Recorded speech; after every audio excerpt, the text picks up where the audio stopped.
Le spot Bitcoin ETF par BlackRock, le début de la fin pour la décentralisation. Écoute, je vais vous donner mon opinion, j'ai peut-être pas la vérité absolue, mais dans les débuts des années 2000, il y a eu un spot Gold ETF. Puis malgré ça, c'est sûr qu'il y a bien des plateformes qui ont dû se réguler, ils ont dû commencer à demander des autorisations pour que les clients trade, puis d'avoir le permis, puis le passeport, puis tout ça. Mais il y a encore certaines plateformes dans certains pays que tu peux trader, qu'est-ce qu'on appelle non KYC. Donc, KYC qui veut dire Know Your Customer. Donc, il y a certaines plateformes que tu peux trader l'or via des plateformes que tu n'as pas besoin de t'identifier en tant que personne. Fait que je crois que le fait qu'on arrive avec un spot Bitcoin ETF, puis il y a beaucoup de régulations dans le marché, on l'a vu au fil des dernières années, si on recule 2016-2017, Binance, KuCoin, Bybit, toutes les plateformes d'échange ne demandaient pas d'autorisation, n'était pas obligatoire, puis là aujourd'hui ça l'est.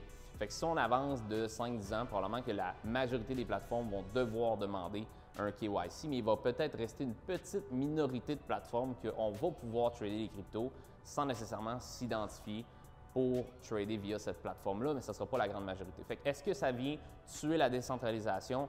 Non.